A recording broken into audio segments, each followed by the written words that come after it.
성경에 보면 종종 부자들이 등장을 합니다. 그런데 성경은 이 부자들을 향한 시선이 그리 곱지 않은 것을 보게 됩니다. 대표적으로 세 구절만 언급을 좀 드리면, 잠언 18장 11절, 부자의 재물은 그의 견고한 성이라 그가 높은 성벽같이 여기느니라. 잠언 23장 4절, 부자 되기에 애쓰지 말고 내 사사로운 지혜를 버릴지어다. 전도서 5장 12절, 노동자는 먹을 것이 많든지 적든지 잠을 달게 자거니와 부자는 그 부유함 때문에 자지 못하느니라.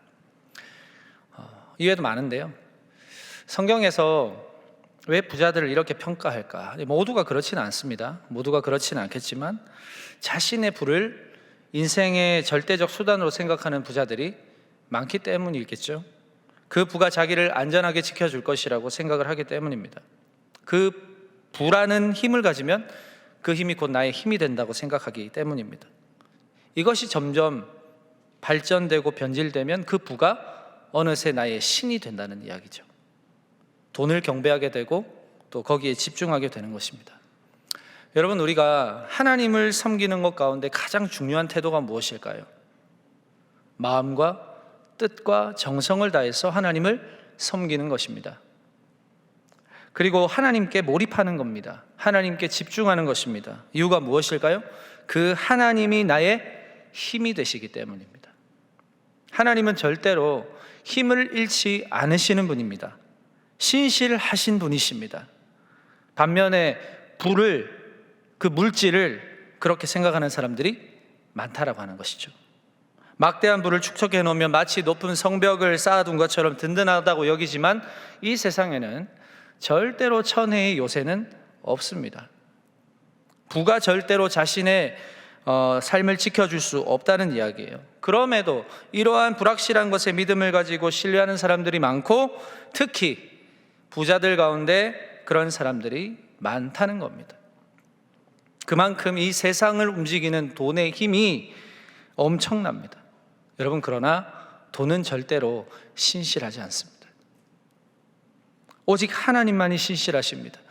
오직 하나님만이 우리의 반석이시고 요새가 되시고 피할 바위가 되시며 피난처가 되신다는 사실이에요. 복음서 여러 곳에 보니까 예수님께서 부자에 대한 이야기를 자주 좀 언급을 하시는데, 마태복음에 보니까 이 예수님께서 이렇게 말씀하세요. 마태복음 19장 24절, 다 같이 한번 읽어볼까요? 시작. 다시 너희에게 말하노니 낙타가 바늘귀로 들어가는 것이 부자가 하나님의 나라에 들어가는 것보다 쉬우니라 하시니. 자, 무슨 뜻일까요? 부를 향한 믿음의 무게추를 하나님께 옮기는 것이 그렇게나 힘들다는 사실이에요. 그러니 불가능에 가깝다, 거의 힘들다, 이렇게 예수님이 말씀하시는 겁니다. 이 이야기가 부자들에게는 엄청난 충격이 아니겠습니까? 누가복음 16장 13절에도 이런 말씀합니다. 같이 한번 읽겠습니다. 시작.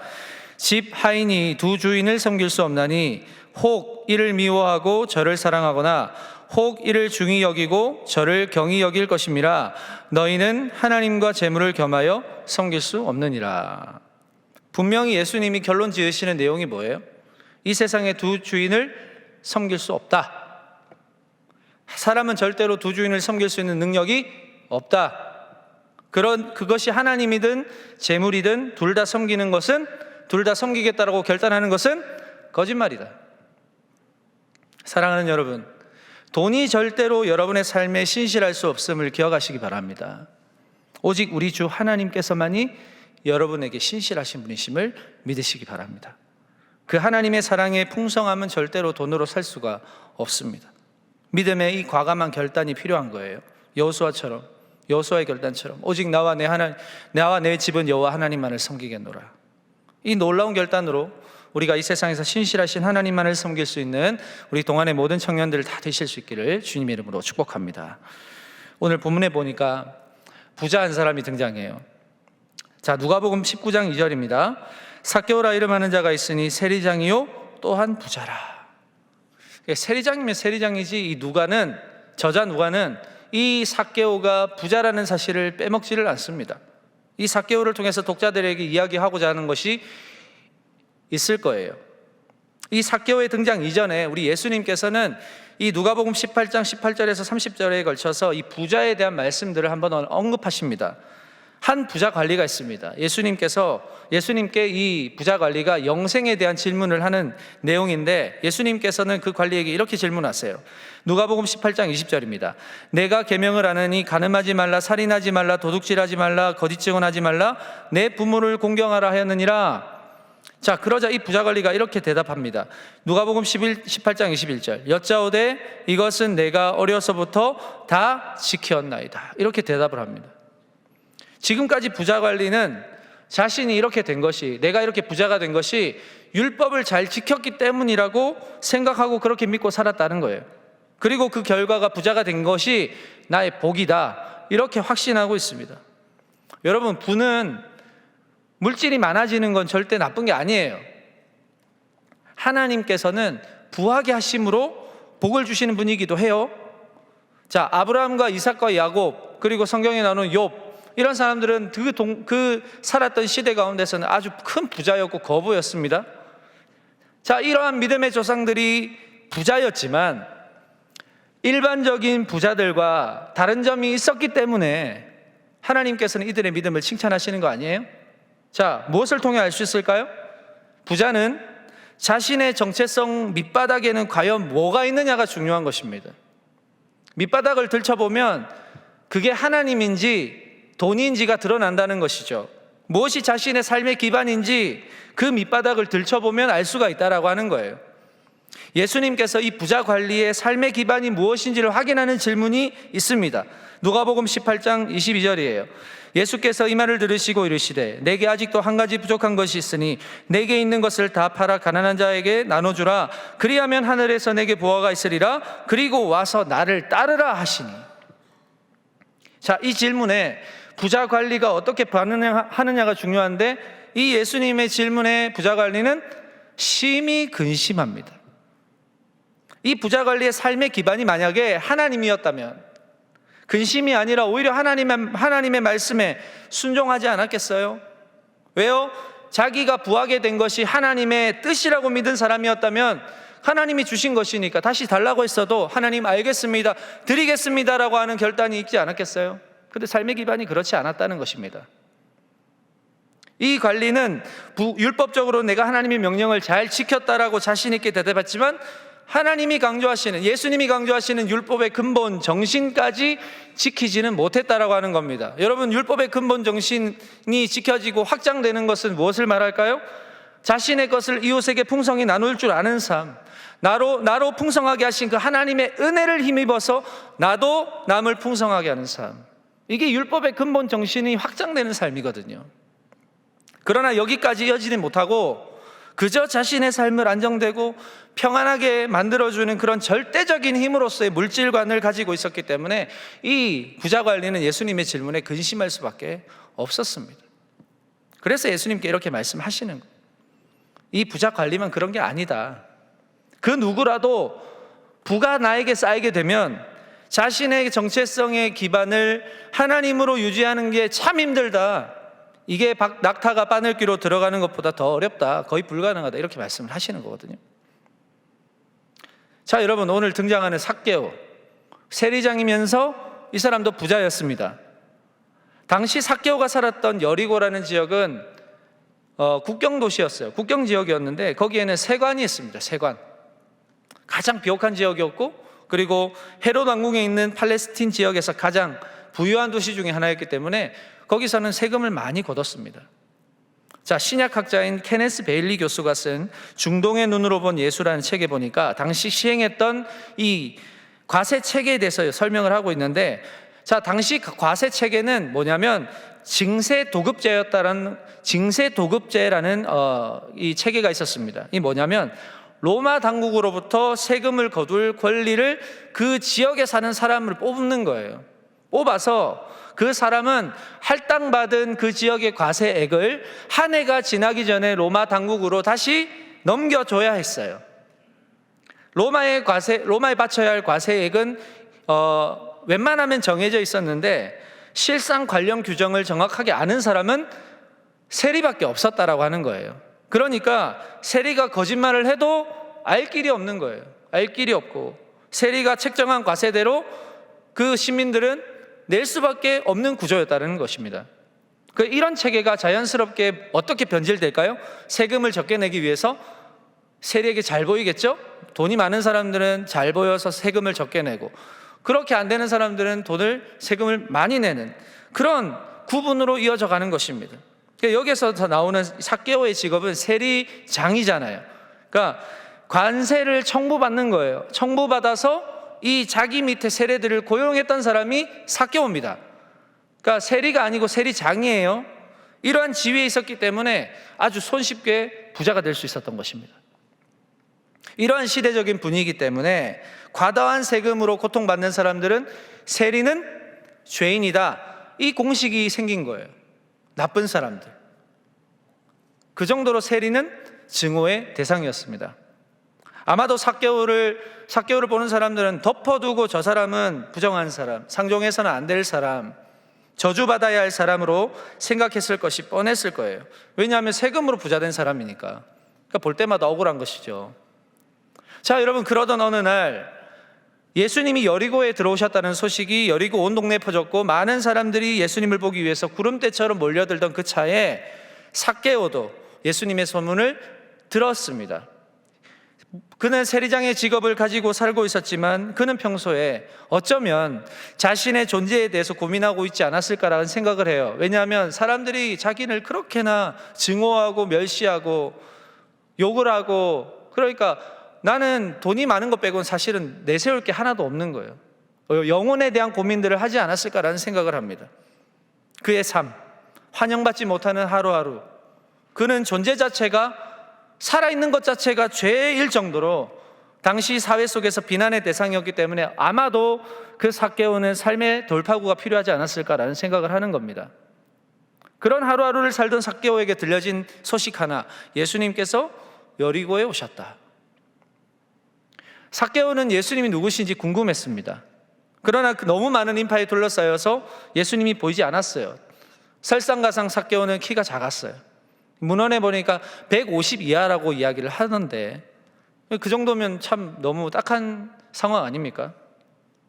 키가 작았던 삭개오는 마침 근처에 있던 돌 무화과 나무가 있어서 올라갔어요. 그래서 예수님을 보게 되죠. 당시 돌 무화과 나무는 흔한 나무였습니다. 이 돌 무화과 나무는 올라가기도 쉬웠고 잎이 무성하고 되게 넓어서 아주 숨기에도 좋았던 그런 나무예요. 그러니까 세리장인 삭개오가 사람들을 피해서 숨기는 좋았겠죠. 예수님을 보기 위해서 달려가서 자신의 명예, 자신의 위치, 자기의 작은 치를 다 무시하고 나무에 올라간 겁니다.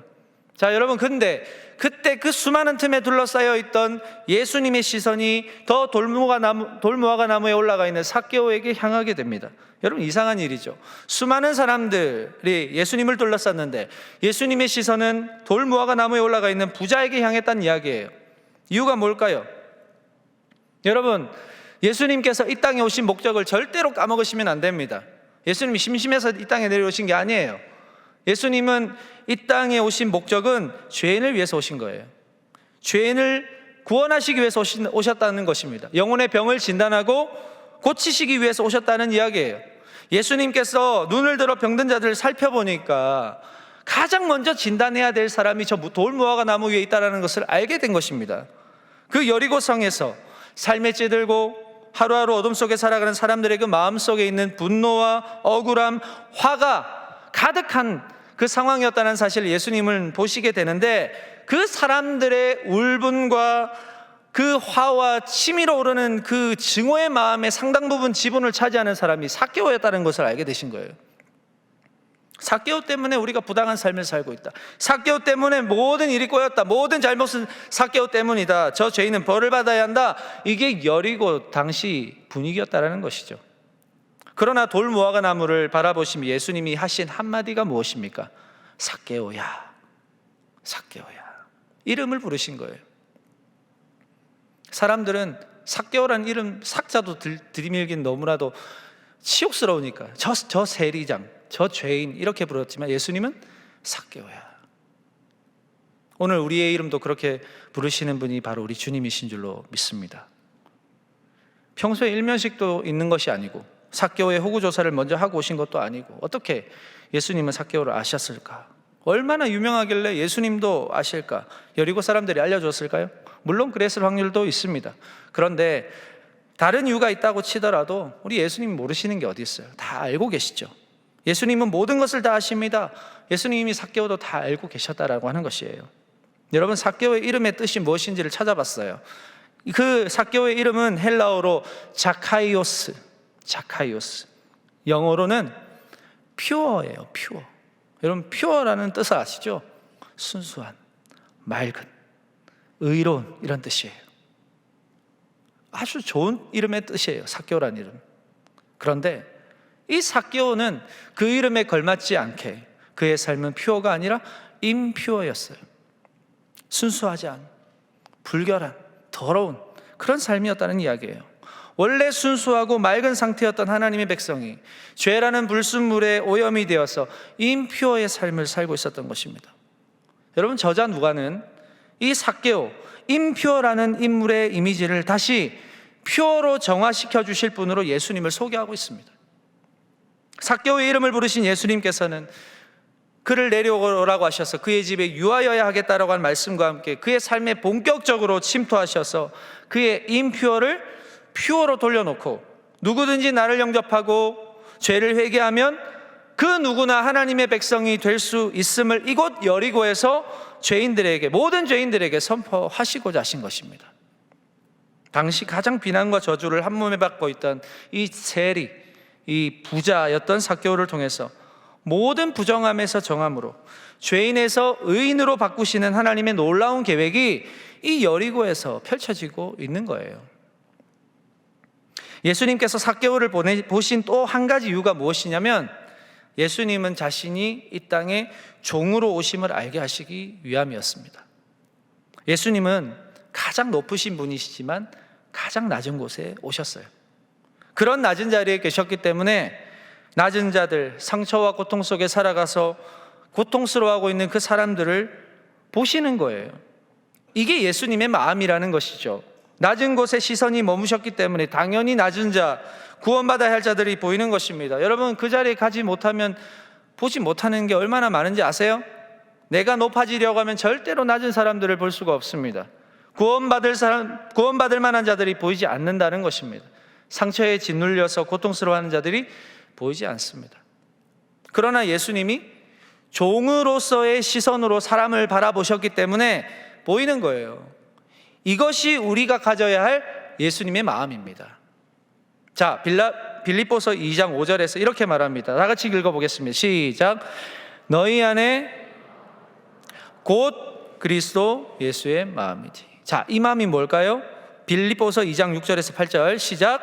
그는 근본 하나님의 본체시나 하나님과 동등됨을 취할 것으로 여기지 아니하시고 오히려 자기를 비워 종의 형체를 가지사 사람들과 같이 되셨고 사람의 모양으로 나타나사 자기를 낮추시고 죽기까지 복종하셨으니 곧 십자가에 죽으심이라. 아멘. 여러분, 우리도 이와 같은 마음을 품어야 할 줄로 믿습니다. 여러분, 누구든지 자기를 높이고자 하는 자는 낮아지게 되고 자기를 낮추면 높아지는 거예요. 이건 변하지 않는 진리입니다. 예수님의 시선이 삭개오를 향하신 것은 반드시 그가 구원받아야 할 죄인이었기 때문이에요. 예수님이 아니면 삭개오는 절대로 그 누구에게도 구원받을 수 없고 용서받을 수 없는 존재였기 때문이죠. 그러나 예수님은 가장 높은 자리에서 낮은 자리로 오셔서 용서받을 수 없는 죄인을 의인으로, 저주에서 축복으로 바꿔주셨어요. 예수님께서 돌무화과 나무에 올라가 있는 삭개오에게 이렇게 말씀하시죠. 누가복음 19장 5절. 예수께서 그곳에 이르사 쳐다보시고 이르시되 삭개오야 속히 내려오라. 내가 오늘 내 집에 유하여야 하겠다 하시니. 자, 그때 삭개오의 반응이 어땠을까요? 누가복음 19장 6절. 급히 내려와 즐거워하며 영접하거늘. 아마 그 누구도 자신의 집에 방문할 생각도 없었을 뿐더러 자신의 집에 누가 오리라고도 생각지도 못했을 거예요. 그런데 예수님께서 직접 삭개오의 집에 들어가고자 하시니까 그의 마음이 너무 놀랍고 한편으로는 너무 반갑고 너무 즐거운 것이죠. 이 죄인의 마음에 침투하신 예수님을 즐거이 영접할 때 삶이 바뀌는 것입니다. 퓨어의 삶으로 바뀌는 거예요. 여러분, 우리의 마음의 문을 왜 열어야 할까요? 왜 예수님께 우리의 마음을 열어야 될까요? 우리의 신분이 바뀌기 때문에 그렇습니다. 전에는 어둠이었습니다. 그러나 예수님을 영접하고는 나의 삶이 밝음으로 바뀌게 됩니다. 슬픔이었습니까? 예수님을 만나면 기쁨으로 바뀝니다. 더러움이었습니까? 예수님을 만나면 깨끗함으로 바뀌게 됩니다. 복음에는 이러한 능력이 있는 줄로 믿으시기 바랍니다. 예수님을 영접하는 것이 우리의 삶의 전체를 바꾸는 놀라운 능력임을 믿으시길 바랍니다. 여러분, 여리고에서 부자였던 이 세리장 삭개오가 그 시기에 가장 유명했던 예수님을 자기 집으로 영접한 것을 본 사람들이 수군거리기 시작합니다. 뭐라고 수군거리고 있습니까? 누가복음 16장 7절, 무사람이 보고 수군거려 이르되 저가 죄인의 집에 유하러 들어갔도다 하더라. 사람들이 삭개오를 뭐라고 불러요? 죄인이라고 부르고 있습니다. 그렇습니다. 삭개오가 죄인이기 때문에 예수님이 그 집에 들어간 것이죠. 그 집에 유하기로 결정을 한 것입니다. 전혀 이상한 이야기가 아니잖아요. 근데 반대로 이 장면을 누가는 고발하는 것입니다. 그것은 바로 수군거리는 사람들은 자신들은 죄인이 아니다, 자신들은 저 세리보다도 더 의로운 사람이다라고 착각하고 있는 상태라고 누가는 고발하고 있는 거예요. 누구나 죄인이라는 사실을 망각한 채 자기들은 저 세리보다 깨끗하다고 자신하고 있죠. 여러분, 덜 더럽고 더 더러움의 차이가 있습니까? 별로 없어요. 더러운 건 마찬가지예요. 여러분, 우리는 다 더럽습니다. 로마서 3장 10절, 기록된 바 의인은 없나니 하나도 없으며. 어느 누가 자기를 의롭다고 깨끗하다고 자신할 수 있습니까? 그러니 그 어느 누구도 주 앞에서 남을 판단할 수 없어요. 우리는 한 사람도 예외 없이 우리 예수님이 필요해요. 예수님이 우리를 바라봐 주시지 않으면 우리는 죄가 해결될 방법이 없습니다. 가만히 보면 우리의 모습이 저 수군수군 되는 사람들 아닐까요?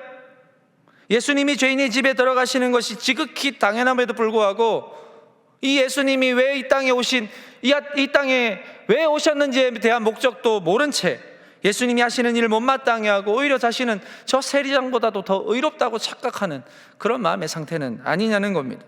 여러분, 우리는 모두 하나도 예외 없이 예수 그리스도의 진단이 필요한 죄인들이에요. 그런데 오히려 남들에게 죄인이라 손깍지라고 판단하고 있는 것입니다. 사랑하는 여러분, 우리 예수님은 진정 당신을 필요로 하는 사람을 바라보십니다.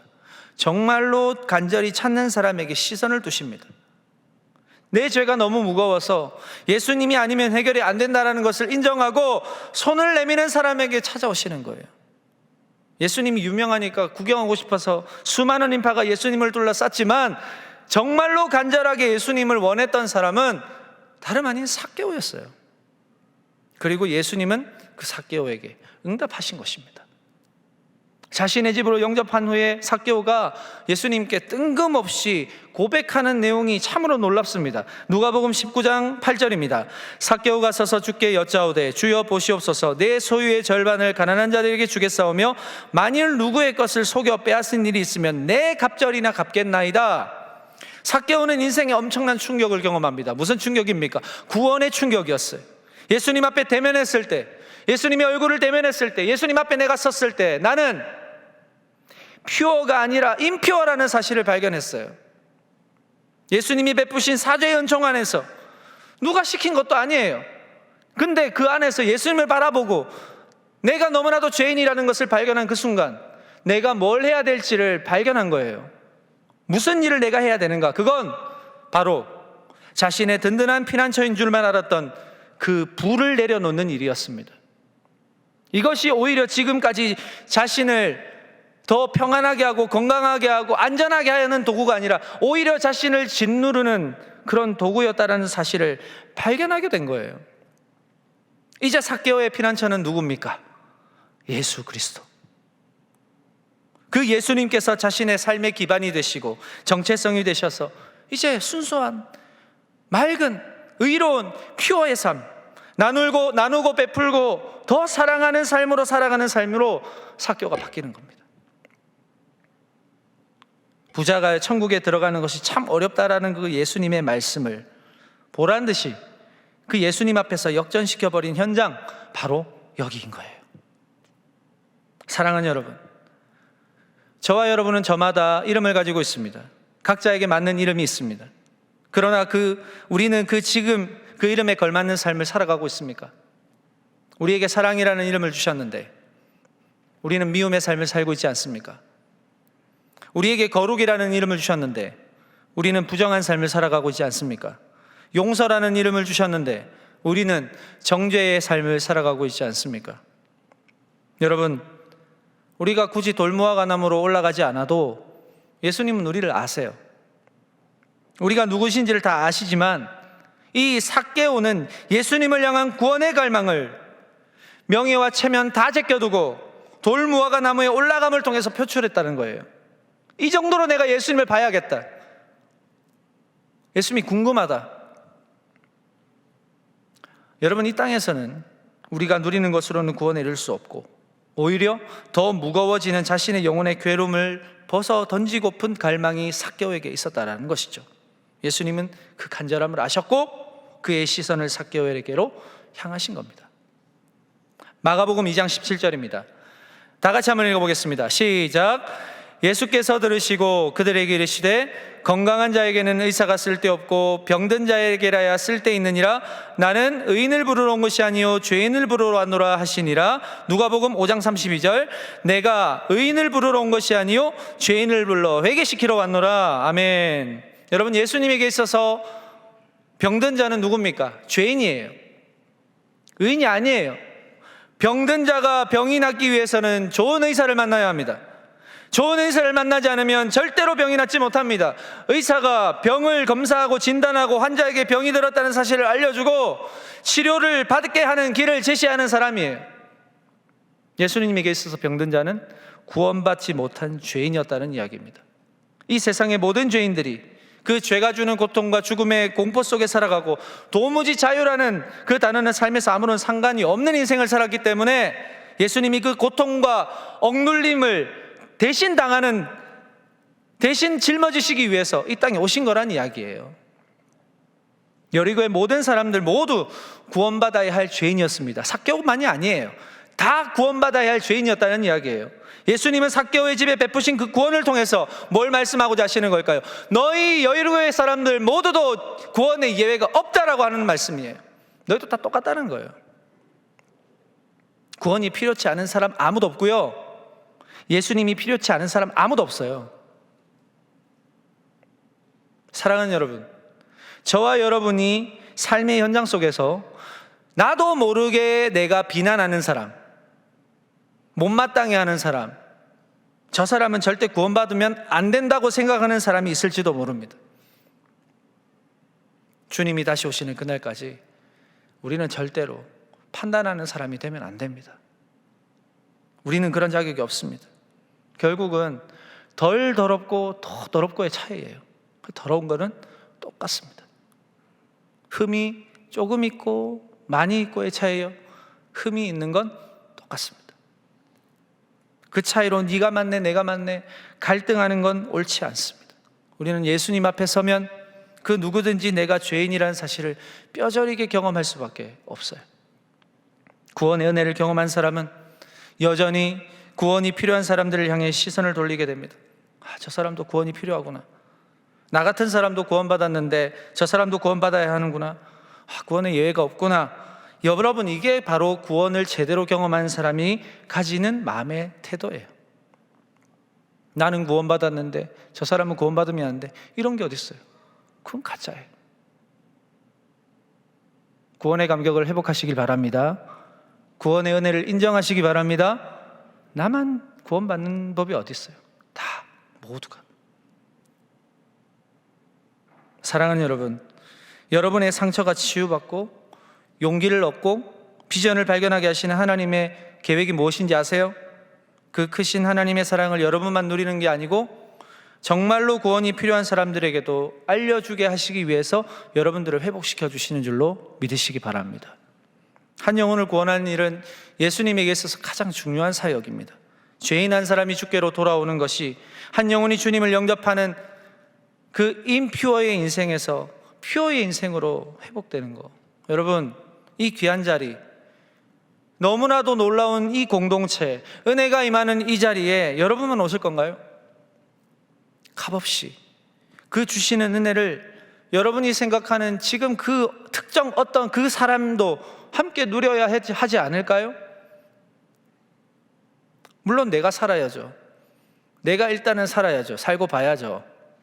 그러나 예수님의 시선이 항상 죄인들을 향하신 것처럼 우리도 나에게만 집중하는 삶이 아니고 구원받아야 할 그 누군가에게도 하나님이 나에게 10,000달란트 탕감받는 은혜를 주신 것처럼 저 사람에게도 설령 나에게 100데나리온의 빚이 있다고 하더라도 10,000달란트 탕감받은 그 은혜가 더 크기 때문에 저 사람도 내가 용서할 수 있고 예수님 앞으로 데리고 나와서 사죄의 은총을 받고 모두가 함께 구원의 기쁨을 회복해야 하지 않겠냐는 거예요. 그 비전이 저와 여러분을 통해 실행될 수 있기를 축복합니다. 여러분이 아는 그 누군가도 예수님 필요해요. 주님께서 삭개오에게 향하신 시선을 통해서 삭개오의 인생이 변하여 삭개오의 시선이 다시 구원을 받아야 할 그 누군가에게로 옮겨진 것처럼 주님의 시선으로 날마다 회복과 위로를 경험한 우리도 여전히 우리의 주님이 필요한 자들을 향해 시선을 돌려서 주님의 사랑, 복음의 능력, 구원의 기쁨을 전해서 그들도 주님을 삶의 주인으로 영접하는 그 놀라운 사건을 여러분들이 삶의 현장에서 경험해야 되지 않겠습니까? 더 이상 이제 매일 상처에 짓눌려서 신음만 하지 마시고 체면불구하고 돌무화과 나무로 올라가는 열정이 필요할 때예요. 키가 작아서 주님을 볼 수 없다고요? 그러면 기둥을 타서라도 올라가서 주님의 얼굴을 보려는 그 열정이 주님의 시선을 마주치고 구원의 은총을 경험하는 놀라운 역사로 일어나게 될 줄로 믿으시기 바랍니다. 이번 한 주간 여러분 어떻게 사시겠어요? 나만 상처받고 나만 힘들고 나만 잘 안 되고 매일 나만 1인칭 주인공 시점에서 좀 벗어나시고 이제는 3인칭 관찰자 시점으로 정말로 하나님이 여러분들을 얼마나 사랑하시는지 아십니까? 이제는 여러분들에게 비전을 주셔서 그 구원의 감격을 까먹지 않고 전달하고 여러분들이 용서하고 사랑할 수 있는 단계까지 가서 정말 이 용서를 아무나 할 수 없지만 예수 그리스도의 은혜가 가능하다는 사실을 보여주세요. 그러면 여러분들 한 영혼 주님께로 돌아올 수 있습니다. 이번 한 주간 그렇게 살아봅시다. 이번 한 주 주님이 필요한 그 누군가에게 주님의 시선을 전달할 수 있는 우리 동안의 모든 청년들의 삶이 되실 수 있기를 주님의 이름으로 축복합니다. 기도하겠습니다. 하나님 아버지, 우리 동안의 청년들을 주님께서 사로잡아 주옵소서.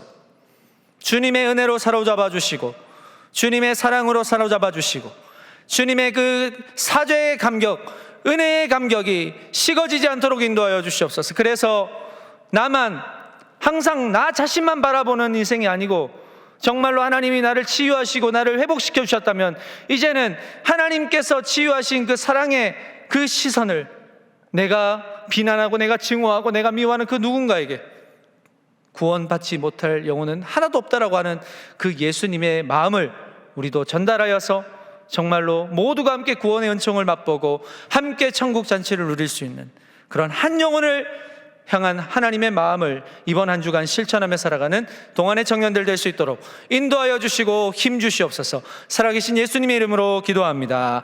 아멘.